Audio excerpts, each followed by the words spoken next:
Walter, are you going to be leading the Yeah, and I thought querying?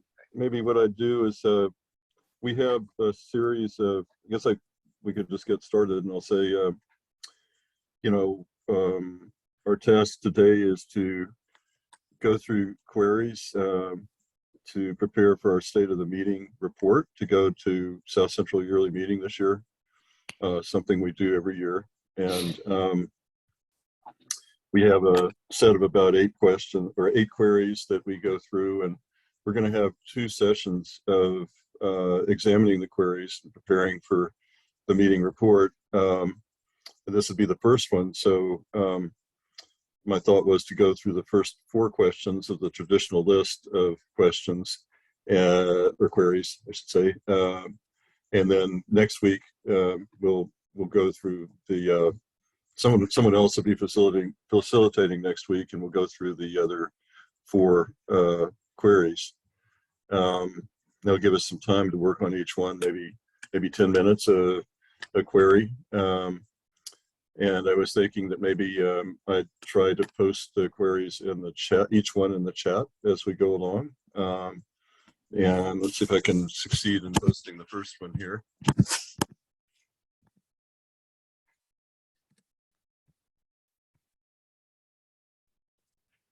The formatting is a little bit off, but yeah.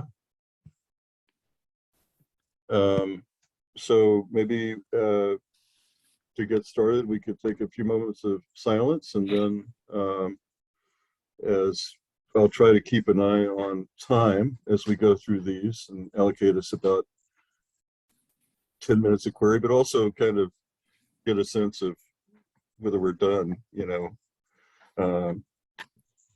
sort of reflecting on each one. And if we need a little more time on one which seems particularly active, we'll give more time to it. That sound good? Yep. Okay, so a few moments of silence, and we'll whenever anyone would like to speak out of the silence with some thoughts about this first query, that'd be great. Oh, perhaps, Walter, it would be good to read the query, just because the Sure. people on the recording won't be able to see the chat. Yeah, absolutely. Okay, so to get us started, I'll read this first one. Worship. How does the Spirit illuminate our meetings worship? How do we encourage ministry and seek to deepen the spiritual life of the meeting and of individual friends?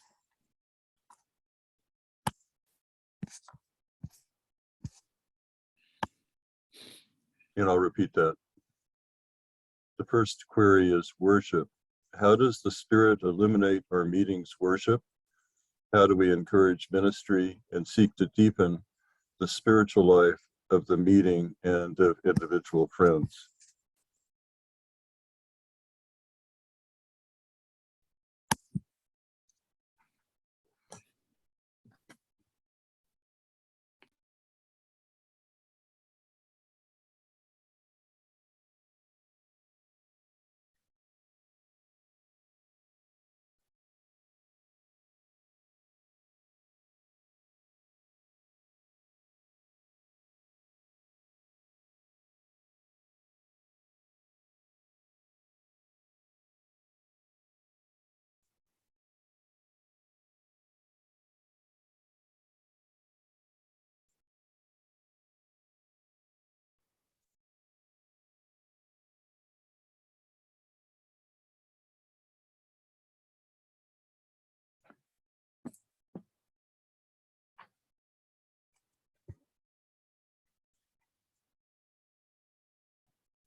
Well, it's been such a challenging year to even maintain our spiritual community, but I think one thing we have to note is that we have managed to maintain meeting for worship through the pandemic with a short period of time where we did it in person, where we were able to meet in person, but we've had a reasonable number of our community participate week after week through the pandemic. And I think that's certainly an accomplishment in keeping our spiritual community alive.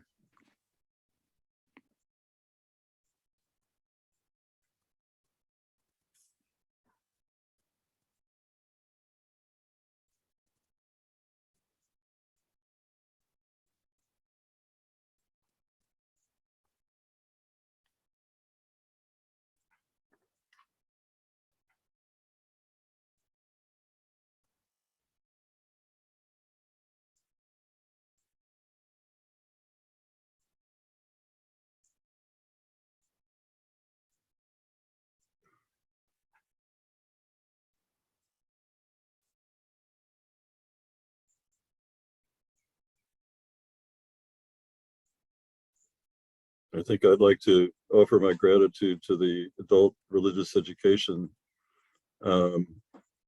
folks for very diligently pursuing and putting on really great forums. I think that's enriched the community quite a bit during this time.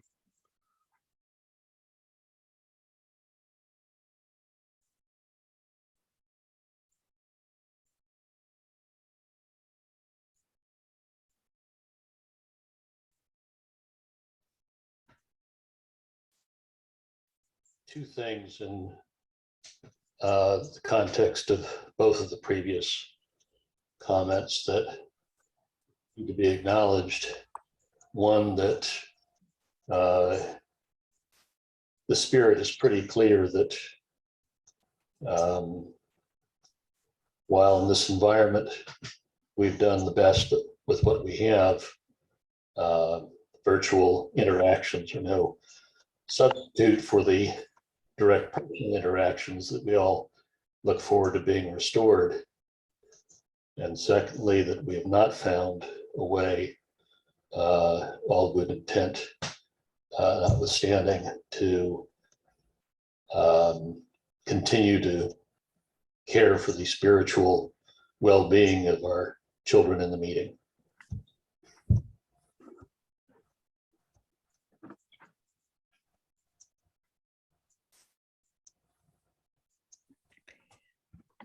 That is my concern as well for the children. One of the things we found early on just is the overload of Zoom for children during the week of their school year, and then adding on Sunday. Our feedback was that's just too much, unless it was a special thing like Halloween or Christmas or something like that. It was, it just has become more difficult. And so I'm not sure how to meet their needs or how we, all of us, not just me, meet their needs. And maybe we reach out individually in some way or another. But yes, that is a deep concern for the next generation.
we spent some time over the past year considering how best to enable hybrid meetings, and whether we should outfit the meeting house with some new equipment, or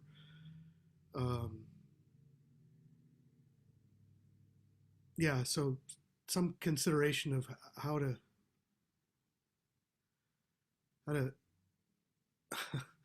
sort of move forward into the future, where we're likely to have some folks who will want to continue to attend virtually even after the city of Austin is back at level 3 or lower, and how to make that possible in a way which is not disruptive to the worship experience of those in the meeting house. Those were thoughtful conversations, and I don't know that we're done with that kind of deliberation, but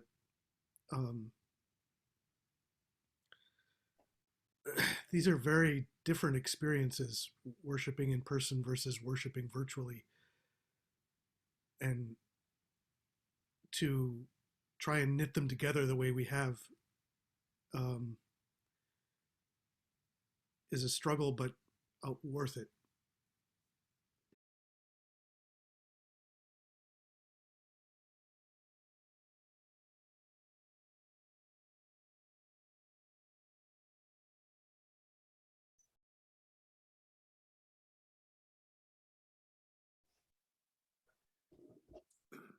For those of us who joined a bit late, could we get the query once again repeated?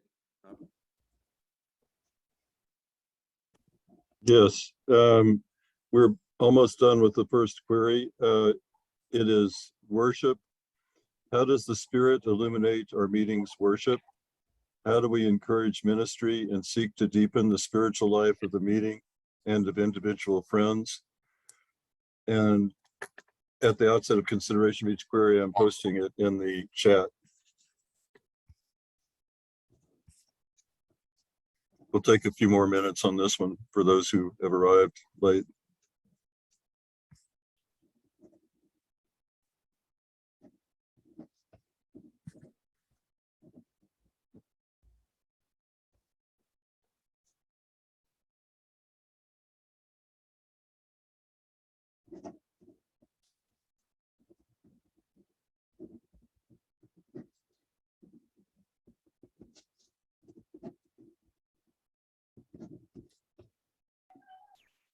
Walter, did you say that it is in the chat? Because I don't see it. Could you resend it perhaps?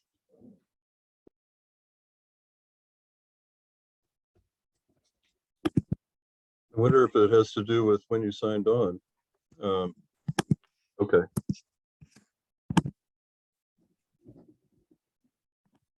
Well, I'd already loaded up the second one. In a second here.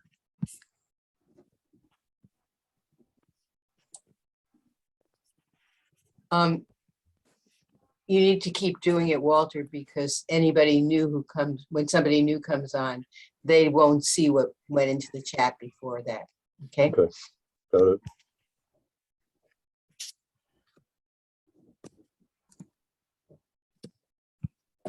Can you see it now, Galia?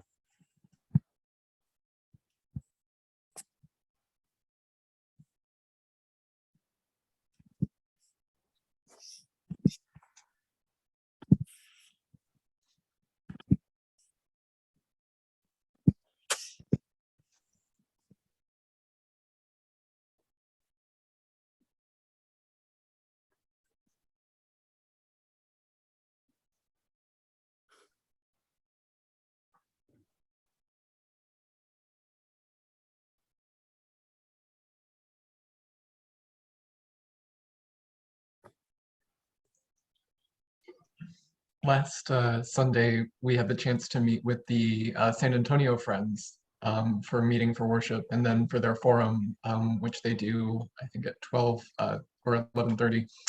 And the topic of the forum for Cielo Grande was vocal ministry.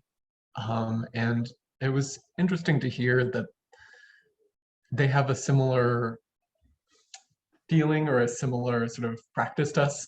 They tend to be a rather quiet meeting, as we do in terms of vocal ministry. And several of the friends there expressed that vocal ministry, when it is offered, really does speak to them and really helps them to center their worship. And that there's sort of a feeling of longing sometimes that we for vocal ministry, and a concern that we might be too concerned about having the message be just right or very eloquent or be approved by other people, and that might be sort of inhibiting some of the messages that might otherwise come forth. And I think it was interesting to hear them say that, since I do have the same feeling sometimes here, that I would hope that Spirit is speaking to us and that we let that come forth in more vocal ministry.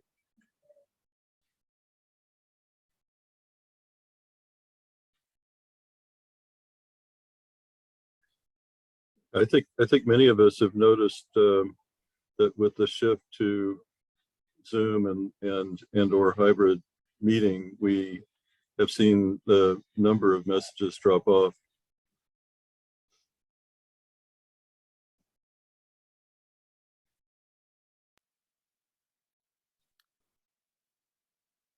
We also, I think, have seen about a third reduction. Oh, can't hear it? Okay. Just barely hear you, Tobin. All right, 1 second.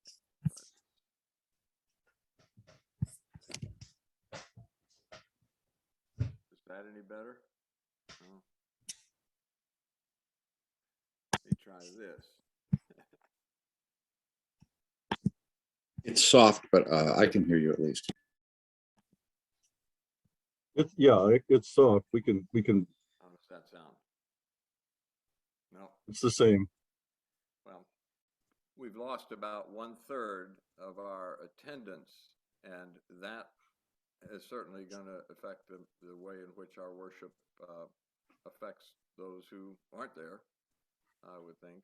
And that's understandable given the circumstances, but it does have an impact on the level of spiritual energy that we have together.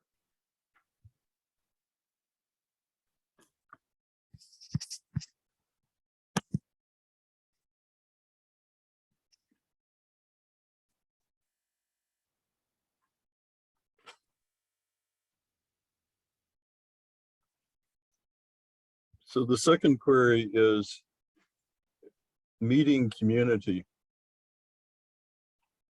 How does our meetings community reflect its corporate spiritual strivings? How do friends care for one another in time of spiritual or material need? What role do children play in the meeting community? And I'll post that in the chat and read it again.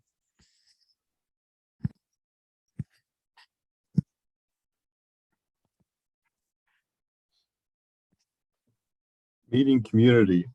How does our meetings community reflect its corporate spiritual strivings? How do friends care for one another in time of spiritual or material need? What role do children play in the meeting community?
observed during the past 2 years, the really openness and heartfelt giving of the meeting.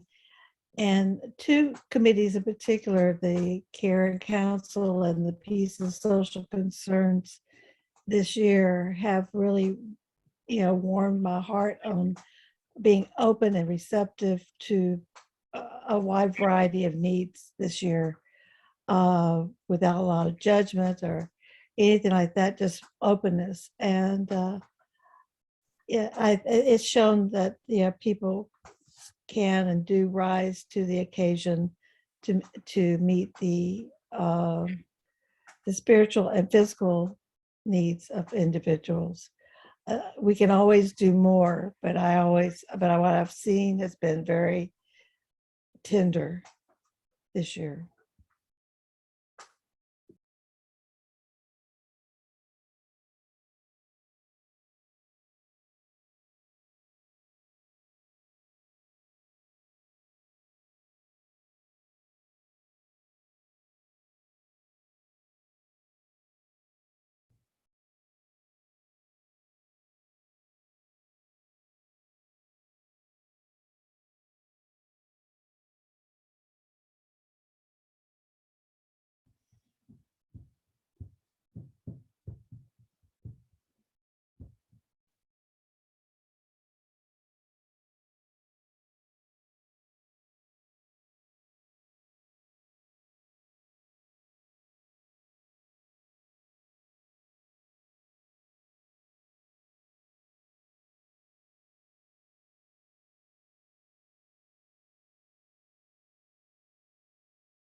I'd like to share that the last 10 minutes of meeting for worship is a blessing, um, and an opportunity for all of us to care for one another, um, and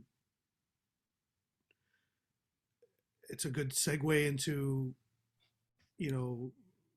the call for prayer requests at the top of the hour and sharing of joys and sorrows.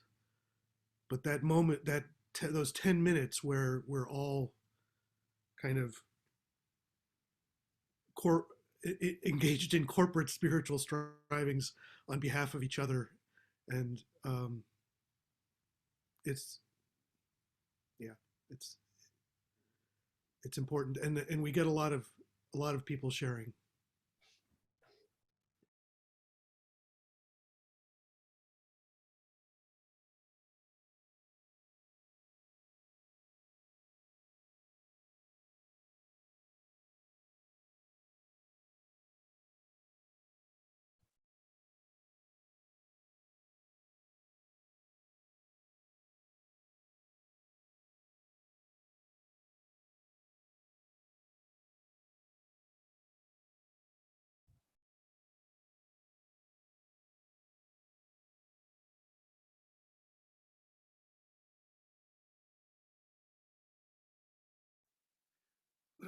One, one area that I think could use some attention is the way in which we operate with our committees, and those especially that are concerned with the community relations and community life and areas like that, where we've not been as active in the meeting physically, but those roles are still necessary, and we've kind of, those committees have been reduced to one or possibly two people. So I think we could look towards improving our support for the committees that we do have, and the process of deciding which committees may be combined or joined to more effectively meet those needs.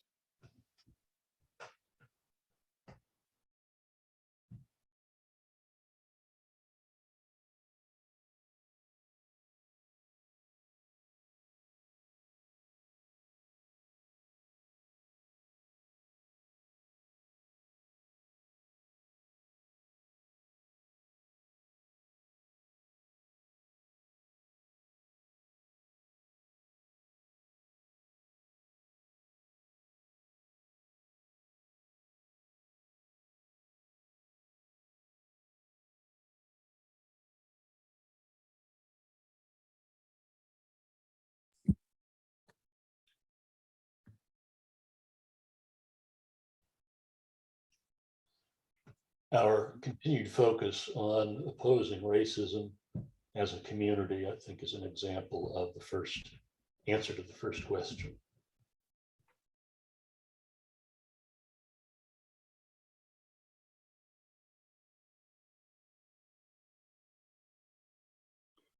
The next query, number 3, is on religious education. How has study deepened our faith and our understanding of what it means to be a Quaker?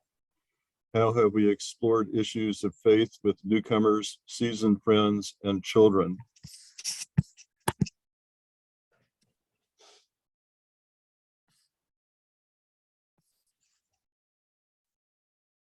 And if anybody has a response to a former query, feel free to continue to speak to those as we go through this so we catch everything.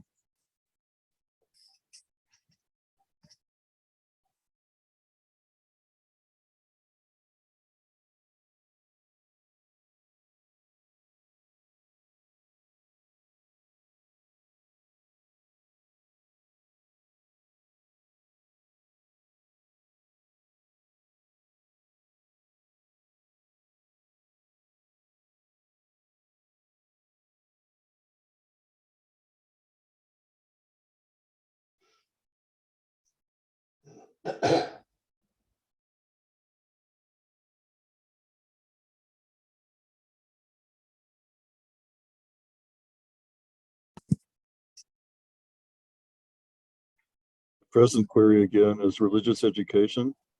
How has study deepened our faith and our understanding of what it means to be a Quaker? How have we explored issues of faith with newcomers, seasoned friends, and children?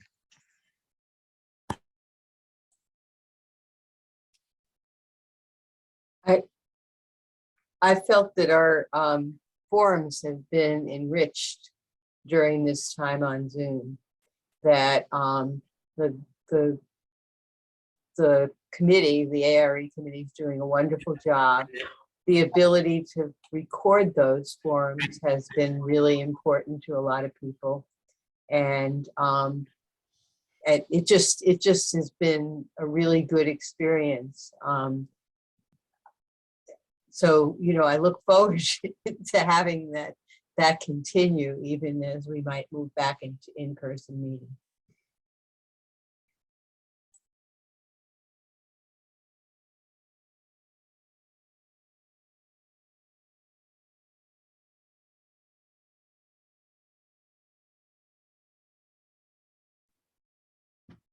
Our social time after the RISA meetings, or as we call it, has been rich for the opportunity to introduce ourselves to newcomers, and to answer questions or to offer friendship, and to that. I think that's an important time for us, and it was always important when we were in person to reach out to our newcomers.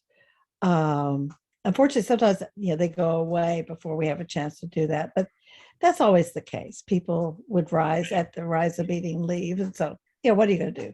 But for those who are seeking, they often stay a little bit longer just to see if there's an opportunity of a hand to come out, to come forward. And I've always appreciated too how people have been so welcoming of Emberly and the other children that do when they do show up. When this morning, for example, Emberly says she wanted to go to meeting. And so, she talks about it. Her brother's here and daddy's here and things like that. So there's some other distractions, but she sees meeting as something positive. And last week when she was with us, she actually sat with us for 5 minutes and was there with us, in the spirit. She talked about it, asked, what are we doing? Why are we doing this? And so it was an opportunity for us to teach, for example. And all of you were so loving, accepting, no scowling faces at her wiggling or us interacting with her, because that's what we do in spirit. We interact with her, and but it was very tender, and so there are things that are happening on the, at the home level with children, but there's a lot more that I wish, I just don't know how to bridge that, but.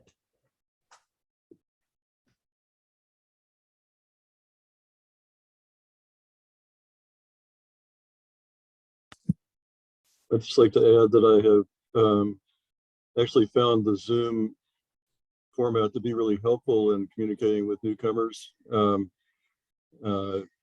after meeting, and being able to use the chat to immediately share websites and information with people has been a great asset. So here I am speaking in favor of Zoom, but anyway, I found it to be pretty cool, and forged some, well, had some very good conversations with persons who were new to the meeting.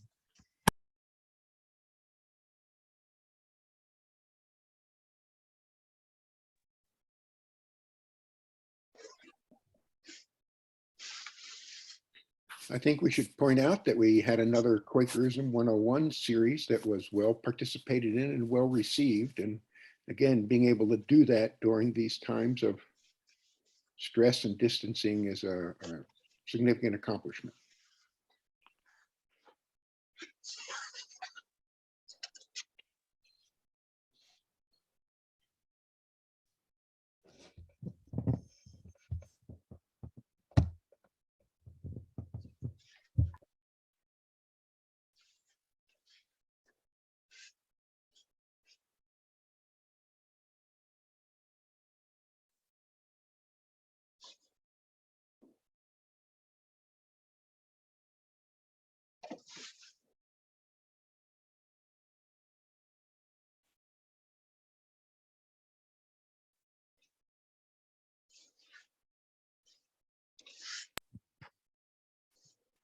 Friends, for those of you who were not here at the outset, we're preparing for our State of the Meeting report to give to South Central Yearly Meeting, which we do annually. And each year we consider a series of 8 queries to examine our meeting. And we've gone through 3 of them so far today. We have 1 more, and then next week we'll go through the last 4 queries. The last query for today, and by the way, if you have something that you would like to add to any of the other queries that are posted here in the chat, for those of you who weren't here at the outset, they're all up there. Feel free to respond to any of the queries as we move ahead, but I think this last one's pretty big, so I'm gonna go ahead and introduce it now. Give us hopefully enough time. And that is testimonies. How have we as a meeting witnessed to friends' testimonies? How has our meeting stood by faith against injustice and helped those in need?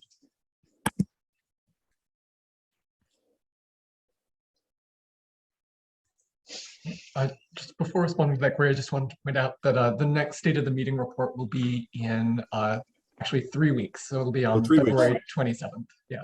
Sorry about that.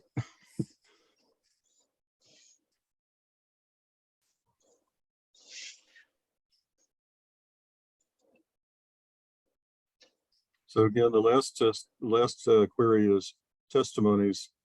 How have we as a meeting witnessed to friends' testimonies? How has our meeting stood by faith against injustice and helped those in need?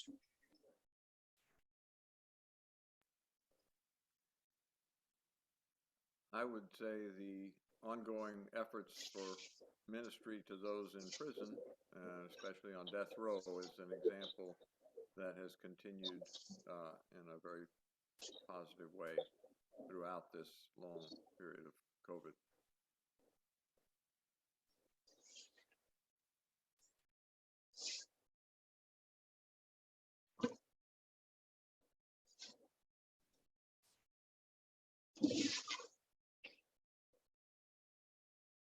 We have continued the COVID relief fund effort. I think more was actually given in the previous year. Is that right, Jim? But we have continued that. And of course, Karen Council has been responding to people's needs with our benevolence fund, especially folks who are experiencing difficulties because of the current situation. Melissa, that was said by somebody else before you came on. So Oh, you sorry, should just know sorry. that. No, it's not a matter of that. I just wanted you to know that a lot of us feel that way. So It was good to hear Bobby Moore talk and have an opportunity to do his GoFund page.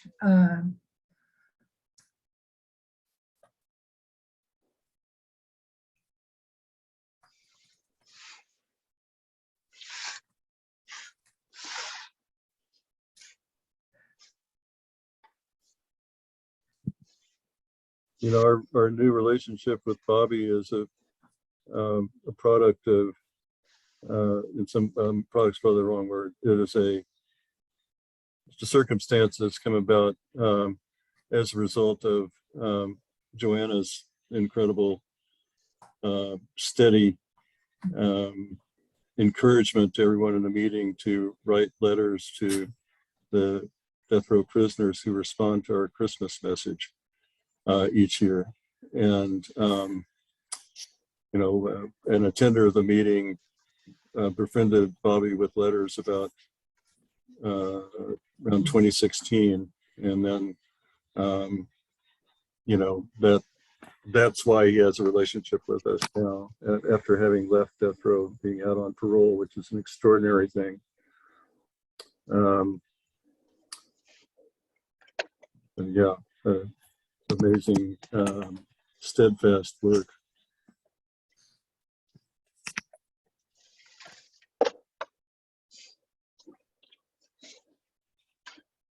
I'd like to point out a somewhat different perspective.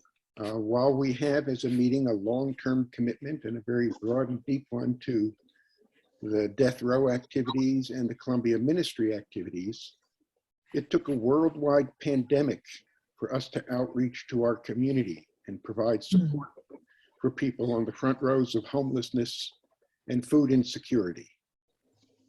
And I feel that that's something we need to work on. We need to find a way to commit in that same level of ongoing, broad and deep engagement with our community in those issues.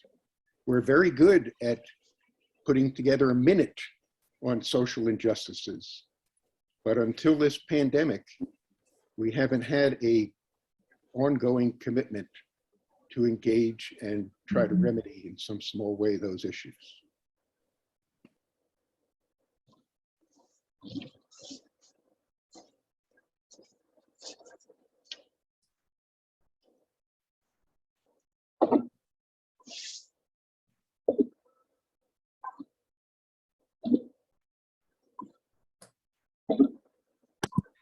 Liz, do you want to speak to the work that folks in the meeting do for FCNL?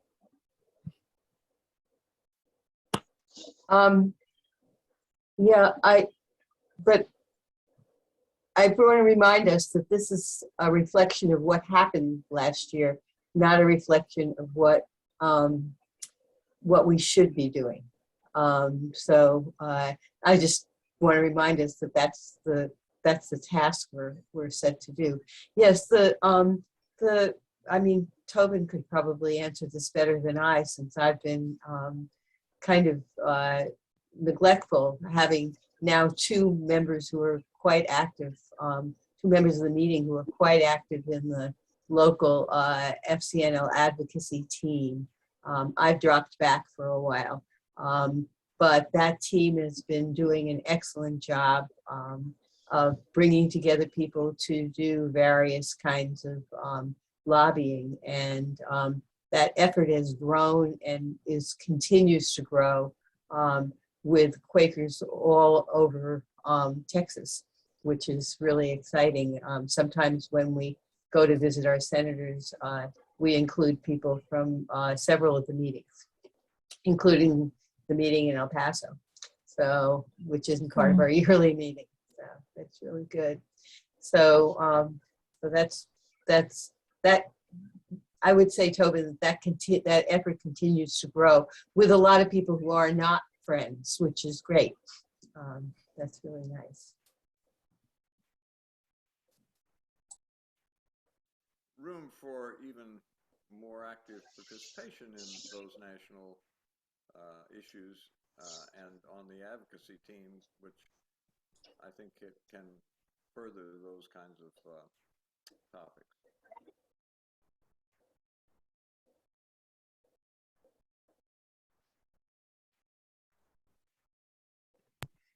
So this is a portion of the report where it might be worth specifically looking back over the year and noting which minutes were passed or approved by Meeting for Worship with Attention to Business, as well as those that weren't. So, and this relates also to religious education. I think we had a lot of engagement around the issue of Israel and Palestine, and decided, by faith, to not sign on to a letter that was brought to us. One of the outcomes of that is that there is now a Texas-wide Quaker Israel-Palestine network that's being set up by Alex McDonald, and been in touch with Peace and Social Concerns. And so, we've stood in various ways against injustice and helping those in need. Not always has it resulted in an approved minute, as in the case with Israel-Palestine, and not always has it resulted in actual activities, as in the case of the homeless advocates who wanted to use our kitchen, which we approved, and then the camps got wiped out, and the food distribution networks had to be rebuilt, and so we sort of missed the moment, but we sought to stand in faith against that injustice, and it doesn't always work out.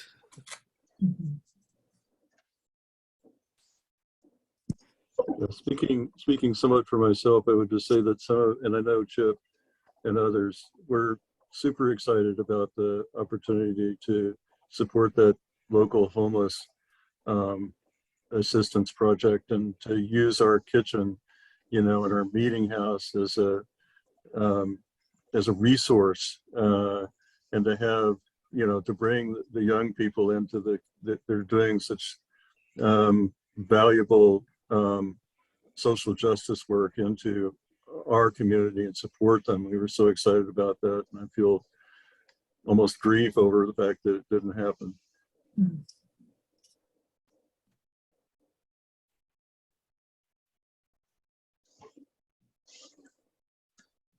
I feel like that was a good example. Speaking to Steve's points, I feel like there is this deep realization of these very deep local problems, particularly homelessness, that are just very present, very pressing. And that this last year we've been sort of looking at different ways to engage with that, but that we haven't really found one yet that we can sustain, or that we have sustained as a meeting. We've had a few interesting forums with the, I think it was the Other Ones Foundation, which runs that wonderful camp out in East Austin, or that sort of community out there. And then also, as you guys were saying, the different groups that have, or I think a couple of groups that have used our kitchen for a brief time. But I think it, yeah, we feel that leading, but we haven't figured out how to regularize or sort of establish a regular way of engaging with that, that we can sustain going forward.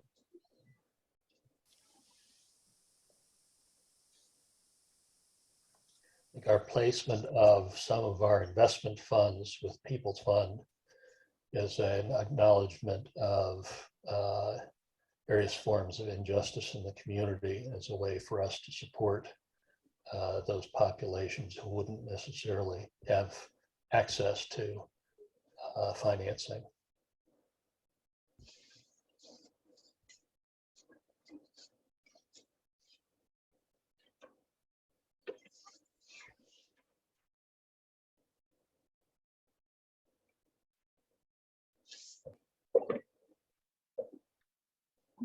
And of course, the peace and social concerns efforts in the community for those that aren't already getting some support, I think directly approach those in need in ways that are unique.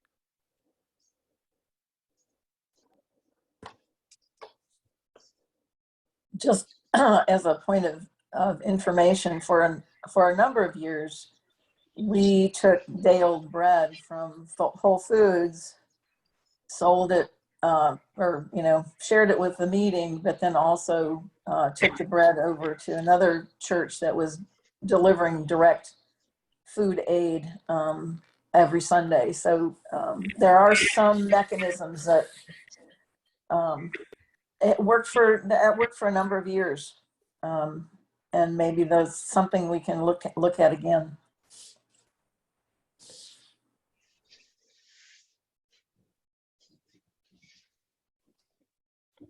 I want to comment on what James said about peace and social concerns. I'm sorry, I've lost my train of thought. I will comment later. Thank you. I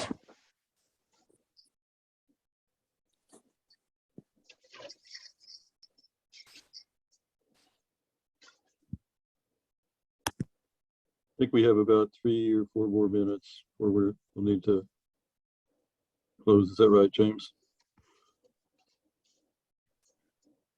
I mean, ideally, we usually try to leave about 10 minutes before meeting for worship, so we're already into that time. Right. Yeah. Walter, could I ask a process question? Are all of the queries up on the website or somewhere where we can sit with them between these sessions? I can post them all right now. That sound good?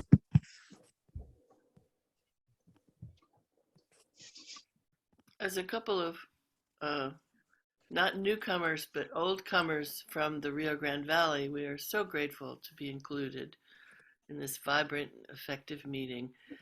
And the Zoom has given us a chance to really sit face to face with, say, 15 members, which we wouldn't get to do if we were in person. You wouldn't sit still that long for us. So we're glad to be included. As for the homeless ministry, all religious communities have this challenge. And what we do here, I've become familiar with it because I was a transport team member for the Angry Tias, for the asylum seekers. And so we would take them to the various homeless shelters. But what we do in the regular meeting of needs is every church in the whole valley has, or in Harlingen, say, has a day of the week where members can sign up to go minister and work at the Loaves and Fishes, for instance.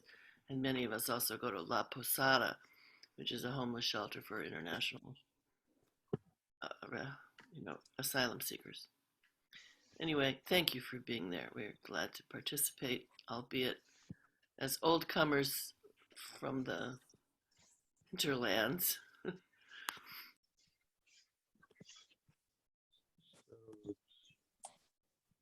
It's looking like it's wouldn't post the whole list at once, so I think I got the. Walter? Yeah. I see no reason why we can't post those queries on the website at a place where everybody can get to it, and then put that in the bulletin. Yeah, I think that's a good idea.